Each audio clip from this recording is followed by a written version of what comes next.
Bienvenidos a Libertad y Democracia, el programa de promoción, defensa, lucha por la libertad, la democracia, los derechos humanos y la institucionalidad en las Américas, producido en el acuerdo estratégico entre el Inter-American Institute for Democracy y Radio y Televisión Martí. Para empezar el programa de esta semana, como siempre, vamos a reflexionar sobre el tema de los derechos humanos. Y hoy día vamos a tocar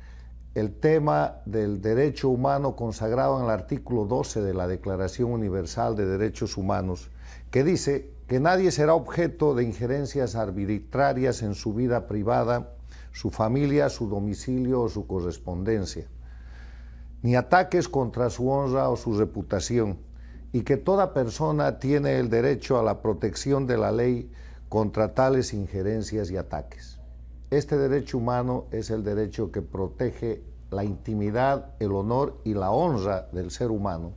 y que tiene en contraposición una metodología practicada todos los días por los enemigos de la libertad y la democracia, por las dictaduras castrochavistas de Cuba, Venezuela, Bolivia y Nicaragua, que se llama asesinato de la reputación.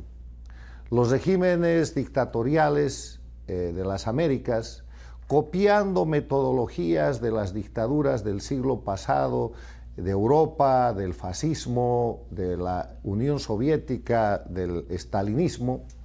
han puesto en marcha y practican todos los días el asesinato de la reputación. El asesinato de la reputación, denominada en inglés character assassination, es un proceso deliberado y sostenido dirigido a destruir la credibilidad y la reputación de una persona, institución, grupo social o nación. En este caso, la credibilidad de un individuo al que consideran una amenaza contra la posición de dominio absoluto y de control total del poder que tienen las dictaduras, que puede ser un dirigente social, un dirigente cívico, un líder gremial, un dirigente político, un periodista, un empresario, cualquier ser humano que representa una amenaza contra el control totalitario del poder.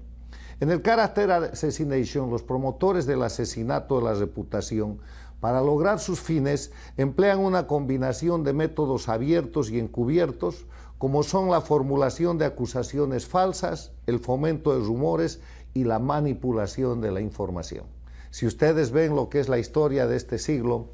en Cuba, en Venezuela, en Bolivia, en Nicaragua y Cuba desde la década de los 60, desde que llegó el castrismo, han de ver que de pronto muy distinguidos líderes políticos, líderes sociales, empresarios, periodistas, son objeto de un ataque con acusaciones bárbaras. Son acusados de delitos inimaginables, son acusados de corrupción, y además los acusadores son, por la televisión y por la prensa, en su momento Castro, en su momento Chávez, Maduro, Evo Morales en Bolivia, Ortega en Nicaragua, Correa en el Ecuador, los dictadores que señalan y sindican a las personas, prácticamente las sentencian por la televisión y ponen en marcha un aparato de propaganda destinado a que la gente crea que son verdaderos criminales y que son incluso asesinos y personas que son una amenaza para la sociedad. Lo que en verdad están haciendo es destrozando la credibilidad de defensores de la libertad y de la democracia para bajarles el nivel de influencia, para criminalizarlos por el sistema de justicia infame que manipulan, para perseguirlos, meterlos presos, obligarlos al exilio e inclusive asesinarlos físicamente. De eso se trata el artículo 12 de la Declaración Universal de los Derechos Humanos, de la protección a la privacidad, a la honra y al honor, que está en contraposición con el asesinato de la reputación que hoy día mismo está practicando la dictadura castrista, la dictadura de Maduro en Venezuela, la dictadura de Evo Morales en Bolivia y la dictadura de Ortega en Nicaragua contra defensores de la libertad y la democracia. Por eso la importancia de dejar de manifiesto este hecho tan sui generis, pero tan peligroso, manejado por las dictaduras. Dicho esto, vamos ahora a presentar a un intelectual, a un político del Ecuador, Andrés Páez, ex candidato a la vicepresidencia del Ecuador, que en su última comparecencia en Miami, en un evento en el Inter-American Institute for Democracy hace unos días, presentando su libro Prohibido Olvidar, nos hacía reflexiones muy importantes sobre la realidad política que tuvo que vivir el Ecuador bajo la dictadura castrochavista del hoy prófugo y perseguido ex dictador que se hacía llamar Mashi Rafael Correa Delgado.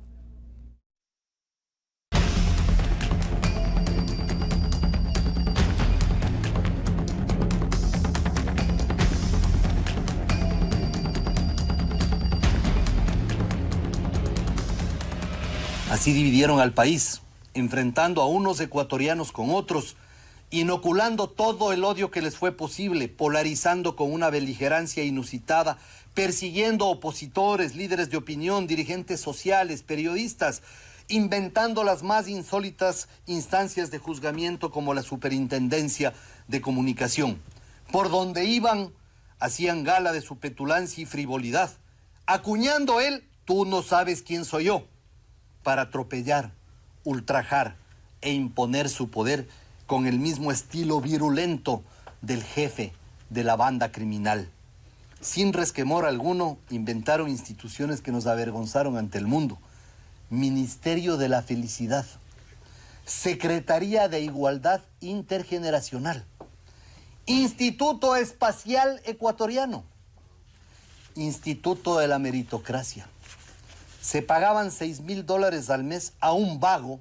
para que abrace árboles y hable con las ballenas, para enseñarnos lo que es y debe ser la felicidad, aunque 6 de cada 10 ecuatorianos no tengan un empleo decente, aunque el costo de la vida haya subido a las nubes, aunque la delincuencia se haya tomado las urbes. No, eso no importaba porque había que comer fruta y hacer yoga para ser felices,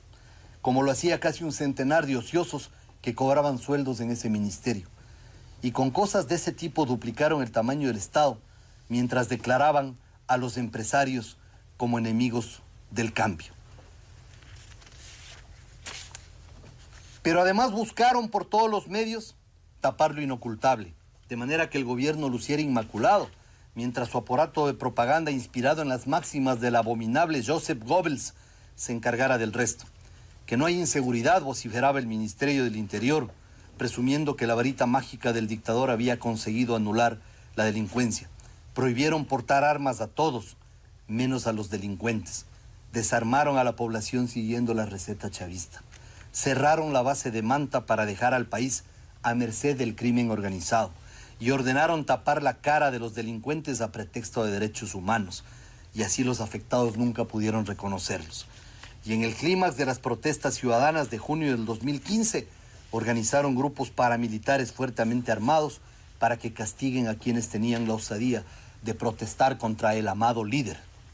No bastó con comprar un avión para la comodidad del emperador,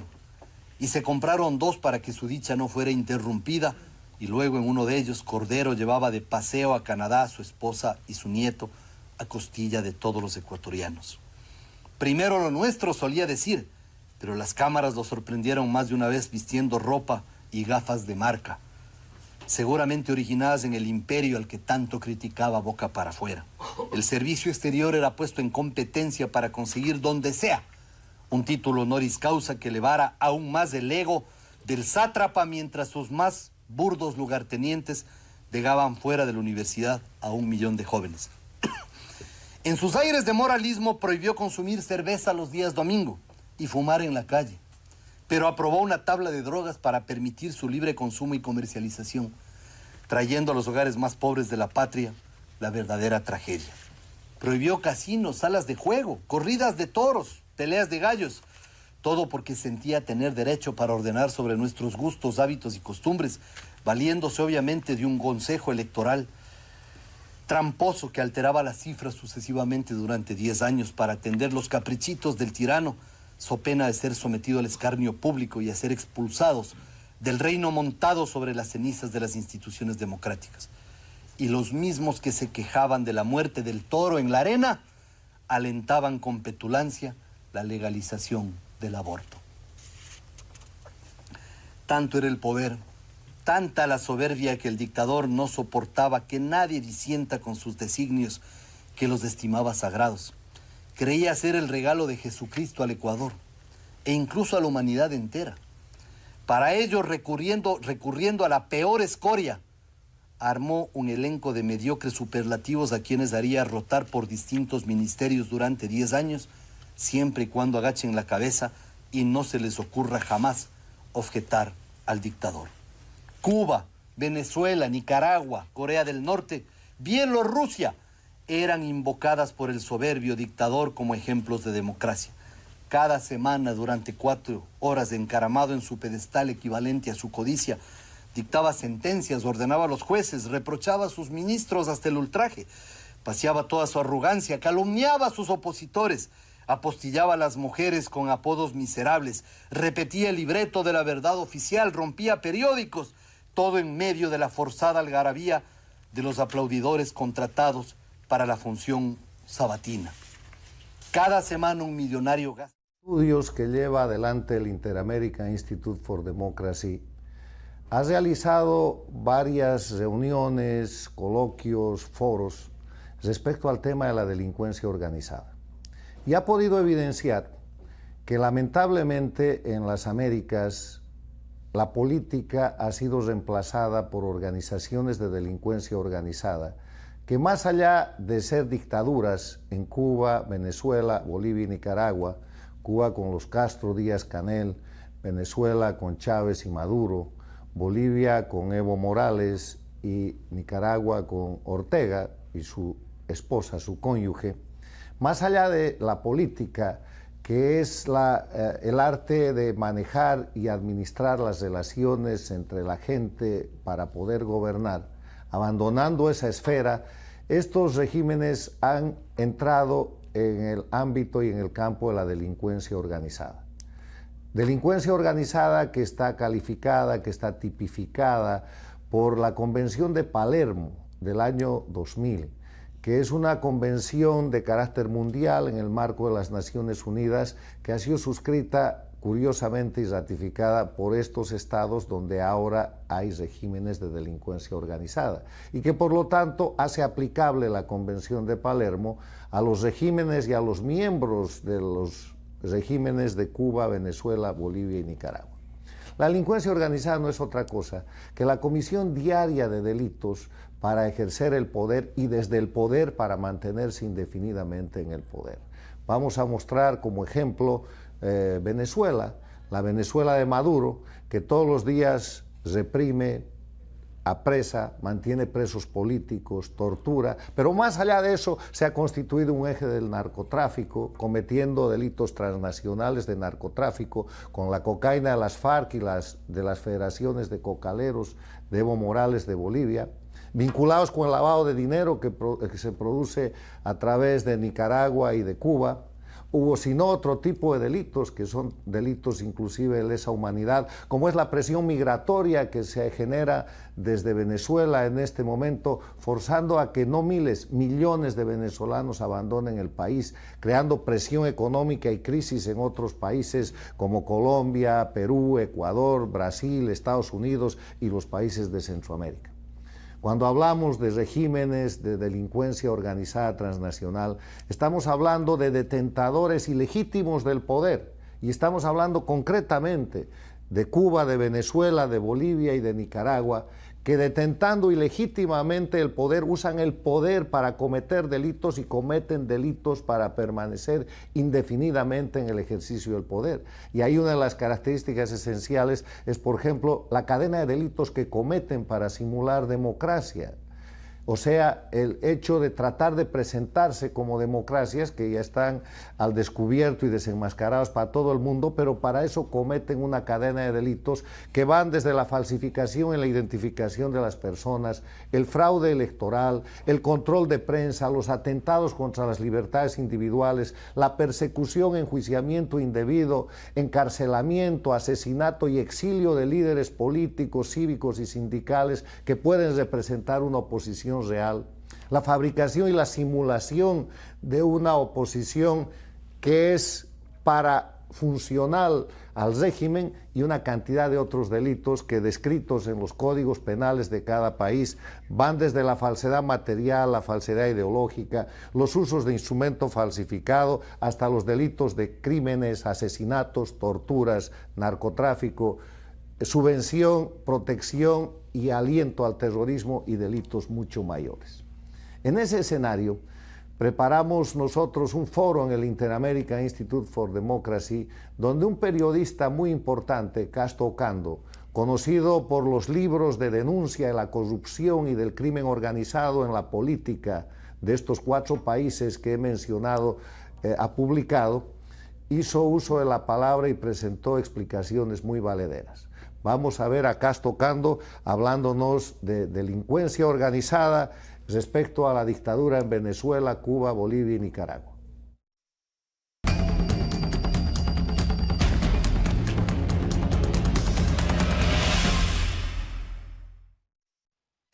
Yo creo que a partir de esta debacle que introdujo la llegada de Maduro progresivamente desde hace 4 años, en 2013, 5 años ya, esta gente ha desarrollado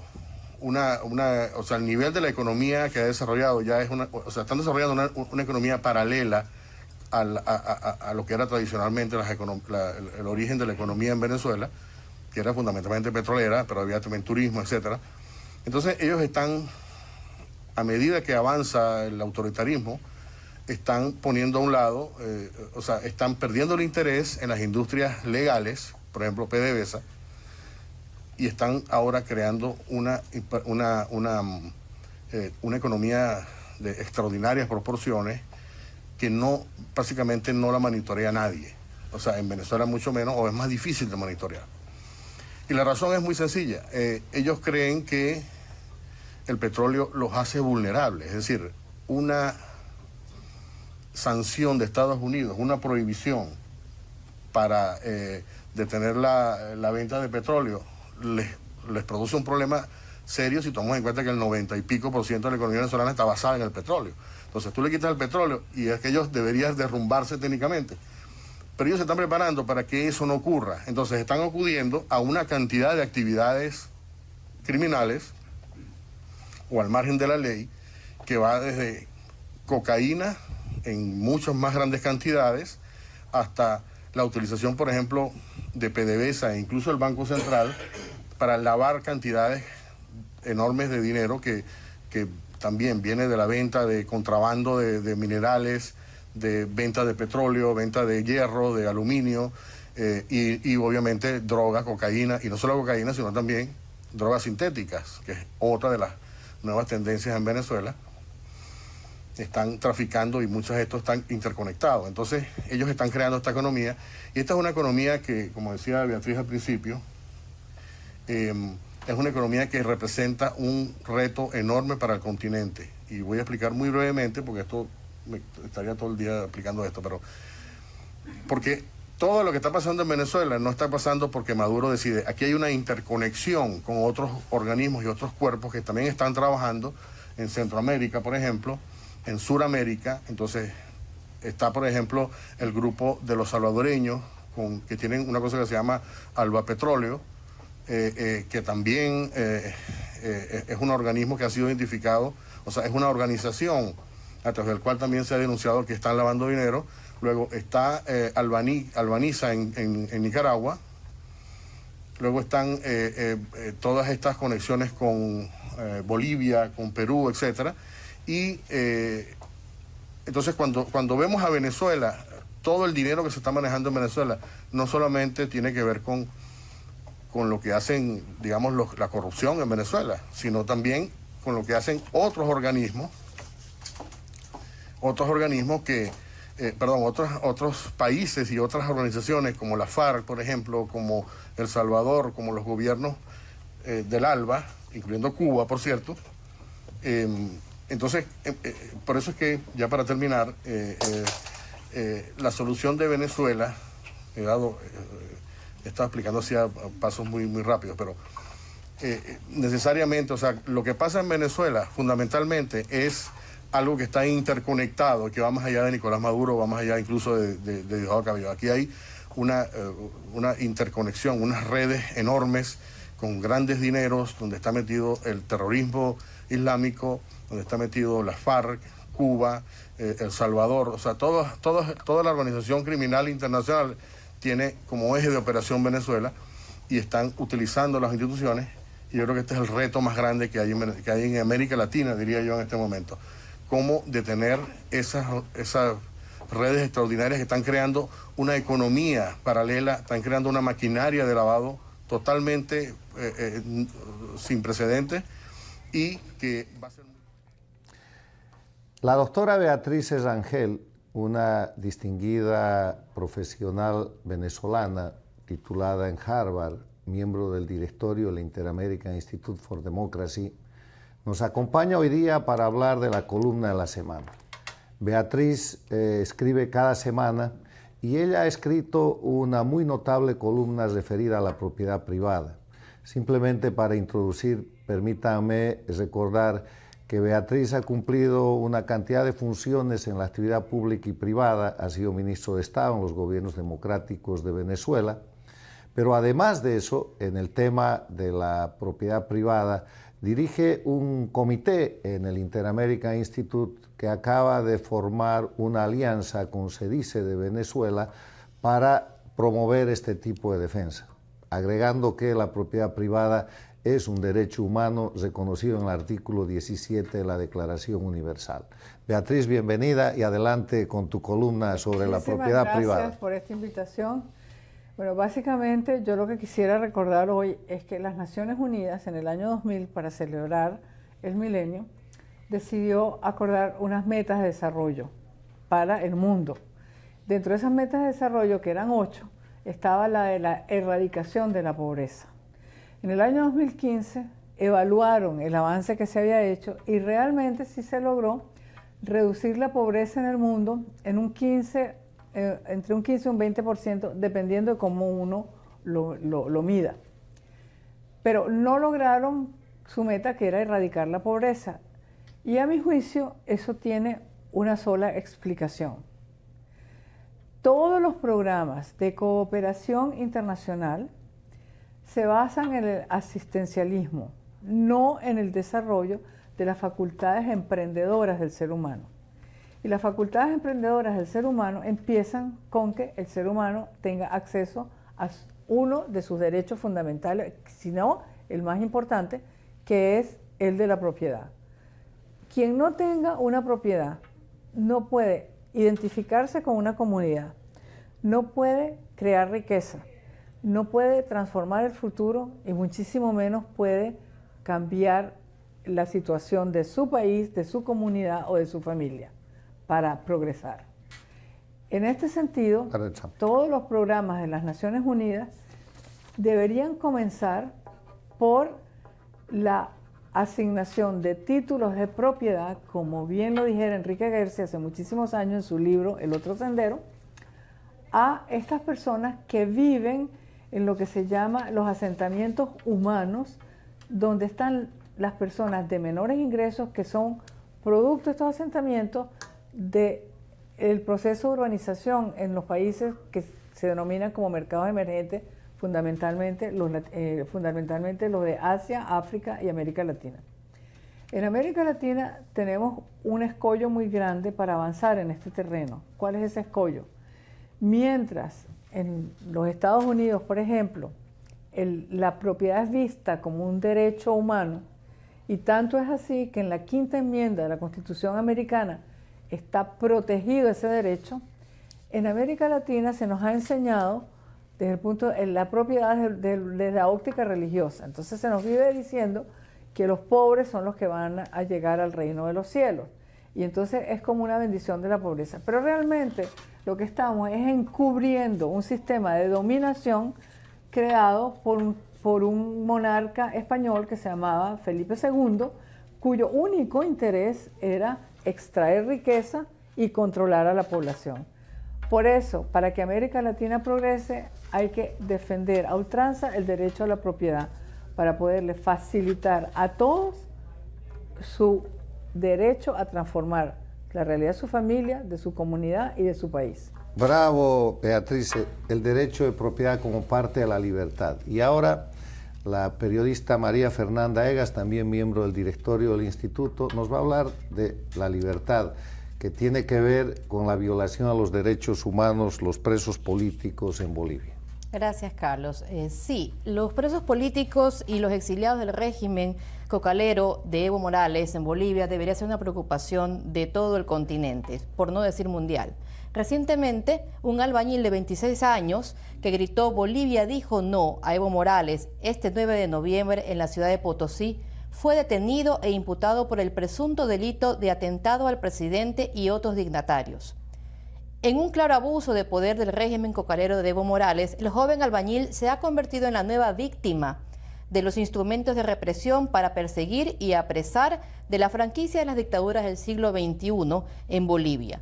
Luego de intentar inculparlo de haber lanzado agua, coca y hasta un objeto contra Morales, lo cual no pudo ser comprobado, la Fiscalía solicitó las medidas sustitutivas a la detención preventiva para Rafael Chambi Julián, inicialmente imputado con el nombre de Moisés Montero Chambi, a quien se le prohibió asistir a los actos públicos donde se encuentre el mandatario. Su madre ha firmado un documento de responsabilidad como si se tratase de un menor de edad o persona con discapacidad. Con este forzado acto de constricción pública, Morales pretende advertir a los ciudadanos que en pleno uso de su derecho a la libertad de expresión y al reclamo a unas elecciones presidenciales en el 2020 sin la presencia de Evo Morales en la papeleta electoral, por decisión mayoritaria de los bolivianos expresada en el referéndum del 21 de febrero del 2016, cuando Bolivia dijo no a Evo Morales, a IMA y en sus pretensiones de reelegirse nuevamente tras la destrucción de la República y la creación del Estado Plurinacional de Bolivia y de reclamarlo como un derecho humano.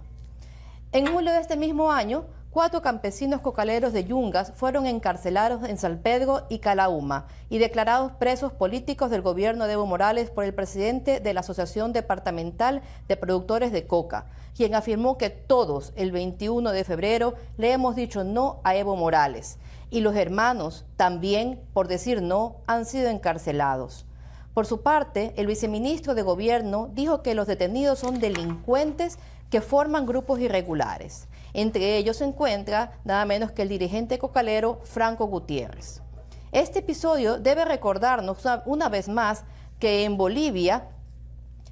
hay un centenar de presos políticos y cerca de 1.200 exiliados de la dictadura de Morales en Paraguay, Uruguay, Perú, España, Argentina, Brasil y Estados Unidos. Países que al otorgar el asilo están admitiendo la inexistencia de garantías jurídicas en Bolivia. Bueno, entre los elementos de la democracia, muchas gracias María Fernanda, está la libertad, el Estado de Derecho, pero entre los elementos de la dictadura están los perseguidos, los presos políticos y los exiliados, que lamentablemente están presentes en Cuba desde hace casi 60 años, en Venezuela en este siglo, en Bolivia y en Nicaragua. Gracias amigos, feliz semana y sigamos defendiendo la libertad y la democracia.